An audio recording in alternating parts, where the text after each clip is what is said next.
आज बिल्किस बानो की आंखों में आंसू हैं दोस्तों। मगर इस लम्हे में जब सुप्रीम कोर्ट ने भारतीय जनता पार्टी की गुजरात सरकार पर सख्त टिप्पणियां की। आप जानते हैं भारतीय जनता पार्टी का जो पालतू मीडिया है उनमें से किसी ने भी इस मुद्दे पर डिबेट नहीं किया। और जाहिर सी बात है जिन पत्रकारों ने इस पर डिबेट किया वो पालतू मीडिया नहीं है।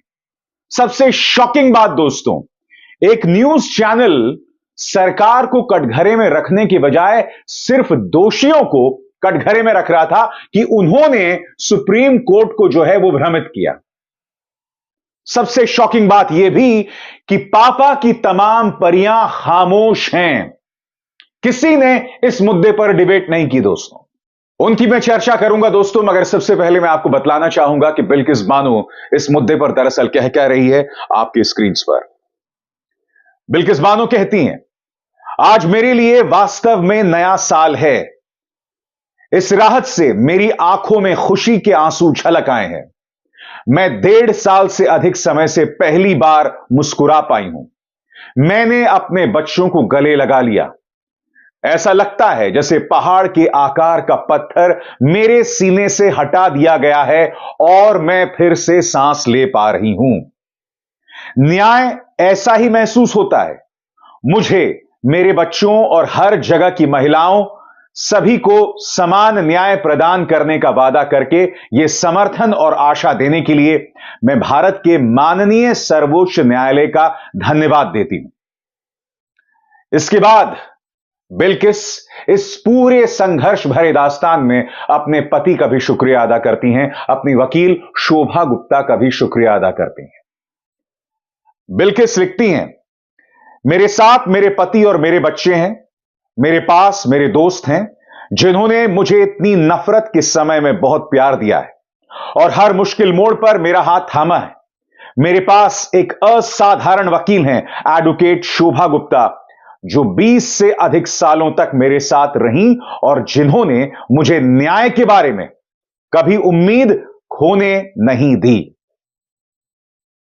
मगर क्या आप जानते हैं दोस्तों, एक ऐसे लम्हे में जब सुप्रीम कोर्ट की जस्टिस नागरत्ना ने भारतीय जनता पार्टी की गुजरात सरकार पर सख्त टिप्पणी की, गोदी मीडिया तब भी सरकार से कुछ सवाल नहीं कर रहा था।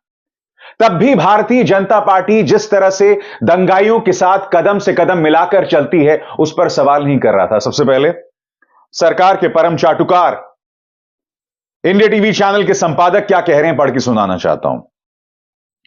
हल्का सा जिक्र किया इन्होंने अपने बुलेटिन में इस खबर का। बिल्किस केस में दोषियों की रिहाई रद्द, सुप्रीम कोर्ट का फैसला सख्त। अब सुनिए, क्या दोषियों ने सुप्रीम कोर्ट को गुमराह किया? शब्दावली पर गौर कीजिए, क्या दोषियों ने सुप्रीम कोर्ट को गुमराह किया? मैं आपसे एक सवाल पूछना चाहता हूं। कल सुप्रीम कोर्ट ने अपने आदेश में कई चीजें कही। सुप्रीम कोर्ट ने यह कहा कि जिस तरह से गुजरात सरकार ने रिहा किया उनके अधिकार क्षेत्र में नहीं आता।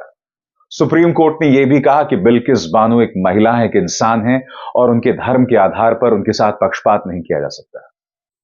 इस मुद्दे पर प्रधानमंत्री हमेशा खामोश रहे, गृह मंत्री हमेशा खामोश रहे, मगर मजाल है इन न्यूज चैनल्स ने अपने किसी भी डिबेट तो खैर किया ही नहीं। किसी भी न्यूज चैनल के किसी भी कार्यक्रम में केंद्र सरकार से, भाजपा से सवाल किया गया हो। पापा की परियों ने सतही तौर पर मुद्दे का जिक्र कर दिया अपने किसी छोटे मोटे ब्लॉग में। मगर मैं आपको दिखलाना चाहूंगा किस तरह से इनके ट्विटर टाइमलाइन पर अन्य मुद्दे थे। मगर साहब, मजाल है कि बिल्किस बानो के साथ जो इंसाफ हुआ या इंसाफ की एक हल्की सी उम्मीद दिखाई दी है उसका कोई भी जिक्र किया गया हो। यह देखिए, बाई सा एकदम सही, गेस द प्लेस। फिर एक और है टाइम्स नाउ भारत की, देवेंद्र फडणवीस के साथ जो इनकी बातचीत हुई उसका जिक्र किया जा रहा है। फिर देखिए, एक दिन पहले पापा की एक अन्य परी रामलला की पुरानी प्रतिमा को भी गर्भगृह में स्थापित किया जाएगा। नृपेंद्र मिश्रा से जो इनका इंटरव्यू था उसका जिक्र है। फिर देखिए, एक और पापा की परी, पूरे देश की नजरें इस वक्त समाजवादी पार्टी और बसपा पर लगी हुई हैं। दंगल में जनता दल यूनाइटेड, आम आदमी पार्टी, समाजवादी पार्टी, बसपा की चर्चा हो रही है। और यही नहीं, मोहतरमा प्रधानमंत्री नरेंद्र मोदी जो लक्षद्वीप गए थे, अगाती द्वीप गए थे, उससे रीट्वीट कर रही थी। इन पापा की परियों से मुझे कम से कम यह उम्मीद थी कि बिल्किस बानो के साथ जो इंसाफ की एक हल्की सी उम्मीद की किरण दिखाई दे रही है, उस पर ये लोग कार्यक्रम करते, कम से कम एक ट्वीट तो करते। मगर इनके मन में इतना डर है, इन्हें लगता है कि अगर एक मुस्लिम महिला के साथ जो नाइंसाफी हुई और अब सुप्रीम कोर्ट ने कुछ ठीक करने की कोशिश की है, अगर हम उस पर कह देंगे तो जो इनके अंधभक्त फॉलोअर्स हैं वो नाराज हो जाएंगे। मेवाराम जैन पर ये लोग बयान दे सकते हैं। आप जानते हैं दोस्तों कि मैंने बाकायदा उस पर एक बहुत ही सख्त शो किया था, जिसमें मैंने अशोक गहलोत से लेकर प्रियंका गांधी वाड्रा सबसे कठिन सवाल किए थे। मैं सवाल पूछना चाहता हूं कि आखिर क्या वजह है इन लोगों की इस कदर बेशर्मी से? क्या वजह है? राजनीतिक प्रतिक्रियाएं भी आने शुरू हो गई दोस्तों। असदुद्दीन ओवैसी की यह मांग है कि इस मुद्दे पर प्रधानमंत्री नरेंद्र मोदी को माफी मांगनी चाहिए।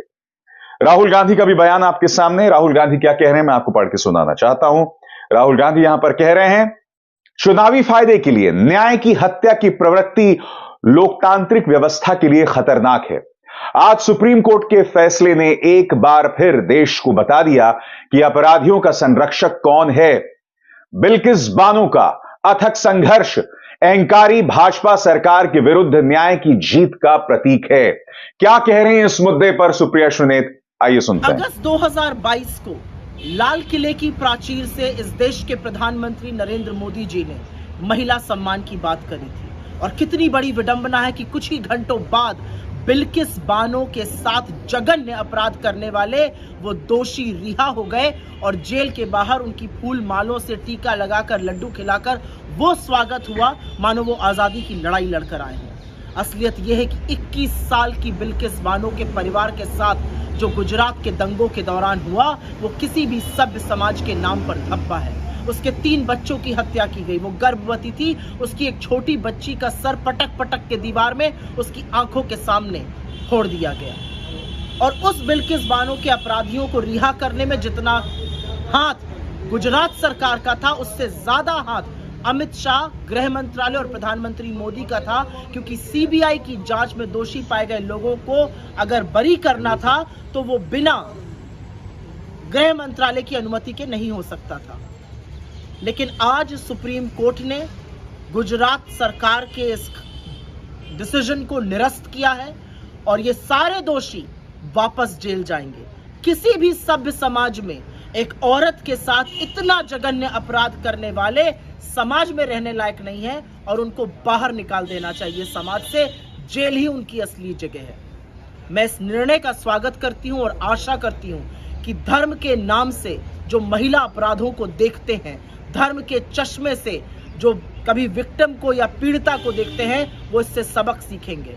क्योंकि बिल्किस, बेला या कोई और इस देश की बेटी के साथ ये हुआ था और आज सुप्रीम कोर्ट ने उस गंदे घृणित निर्णय को निरस्त किया है।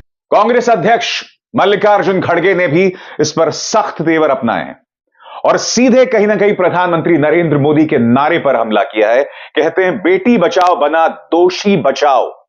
बिल्किस बानो मामले में माननीय सुप्रीम कोर्ट का फैसला न्याय की बहाली है। यह मोदी सरकार के गृह मंत्रालय और गुजरात सरकार के कुकृत्यों का पर्दाफाश करता है। यह दिखाता है कि चुनाव जीतने के लिए कैसे भाजपा एक महिला को न्याय से कोसों दूर रख सकती है। देश की हर एक महिला को आज पता चल गया कि भाजपा की महिला विरोधी मानसिकता कितनी घृणित और दूषित है। बिल्किस बानो ने जो संघर्ष किया वो व्यर्थ नहीं हुआ है। हालांकि कल मैंने अपने शो में कहा था दोस्तों, मुझे इस बात को लेकर बिल्कुल भी हैरत नहीं होगी अगर भारतीय जनता पार्टी की सरकार उन 11 लोगों की रिहाई के लिए फिर कोई ना कोई जुगत लगा दे। क्योंकि ये ना भूलें, अदालत के आदेश के बाद ही राम रहीम को बलात्कारी साबित किया गया था, मगर आधा दर्जन से बार राम रहीम को पैरोल पर भाजपा ने रिहा किया है। जिन 11 लोगों को रिहा किया गया था, उनमें से एक को भाजपा के सांसद और विधायक ने मंच पर सम्मानित किया था। यह भी ना भूलें कि एक दंगाई की बेटी को भाजपा ने टिकट दिया था। सीके राहुल जी जो गोधरा से विधायक हैं, उन्होंने तो यह तक कह दिया था कि ब्राह्मण जो है वो बहुत संस्कारी होते हैं, वो तो कोर्ट के फैसलों को भी नहीं मानते थे। कहने का अर्थ साफ है कि महिला सम्मान को लेकर भाजपा की करनी कथनी में जमीन आसमान का फर्क है। कई चेहरे हैं, इनके जवाब आज तक प्रधानमंत्री ने नहीं दिए। चाहे कुलदीप सिंह सेंगर हो, चाहे राम रहीम हो, चाहे बृजभूषण शरण सिंह हो, चाहे स्वामी चिन्मयानंद हो। मैं समझना चाहता हूं, जब दूसरे दलों की तरफ से ऐसी मिसालें सामने उभर कर आती हैं, तब भाजपा हो, उनका प्रचार तंत्र हो, पापा की तमाम परियां हो, उग्र होकर विपक्ष से सवाल करती हैं। करना भी चाहिए, मगर विपक्ष अपनी तरफ से कदम उठाता है। मैं समझना चाहता हूं कि आखिर क्यों जो लोग महिलाओं का अपमान करते हैं, ज्यादती करते हैं, भाजपा उनके प्रति नरमी दिखाती है।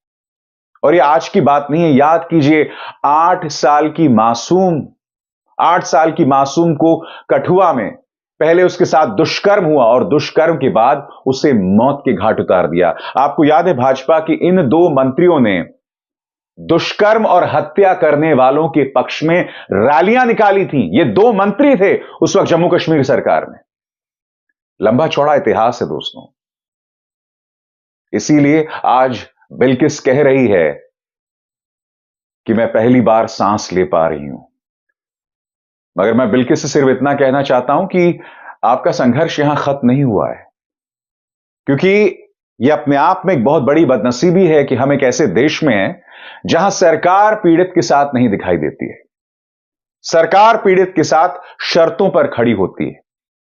जब अत्याचारी एक खास धर्म से ताल्लुक रखता है, तब सरकार, उसका प्रचार तंत्र, उसकी पालतू मीडिया सवाल करती है। और मुद्दा यह नहीं है कि बिल्किस एक मुसलमान महिला है, नहीं। याद कीजिए ऋषिकेश की अंकिता भंडारी, उसकी मौत में, उसकी मर्डर में आरोपी था पुलकित आर्या, जो कि भाजपा के नेता का बेटा है। कल ही मैंने एक कार्यक्रम किया जिसमें मैंने आपको बताया अंकिता भंडारी की मां सामने आई थी और उन्होंने मुख्यमंत्री पुष्कर धामी से कुछ कठिन सवाल उठाए थे। यह कहा था कि जो लोग हमारी मदद कर रहे हैं, पुष्कर धामी की सरकार उन्हें प्रताड़ित कर रही है। अंकिता भंडारी तो एक हिंदू है ना। हमारी जो महिला पहलवान जिन्हें दिल्ली पुलिस ने इस तरह से सड़क पर घसीटा था, वो भी हिंदू हैं। जाट अस्मिता की बात जगदीप धनखड़ उपराष्ट्रपति करते हैं, मगर ये भी तो किसान पुत्रियां हैं, इनका भी ताल्लुक जाटों से है। इसका अर्थ क्या हुआ दोस्तों? ये मत सोचिए कि बिल्किस के गुनाहगारों के पक्ष में भाजपा इसलिए है क्योंकि बिल्किस एक मुसलमान है, नहीं। अगर आप एक हिंदू हैं, अगर आपके साथ अत्याचार हुआ है, मगर अत्याचारी का ताल्लुक अगर भाजपा के साथ है, तो भाजपा के नेता आंखें मूंद लेंगे। यह भी हकीकत है। ढेरों ऐसी मिसालें। क्या इस बात से इनकार किया जा सकता है? क्या जो बातें मैंने इस वक्त आपके सामने रखी हैं, क्या आप उससे इनकार कर सकते हैं? बिल्कुल नहीं कर सकते हैं, क्योंकि ये फैक्ट्स हैं, ये तथ्य हैं और इन तथ्यों से भाजपा घबराती है। अभिसार शर्मा को दीजिए इजाजत। नमस्कार।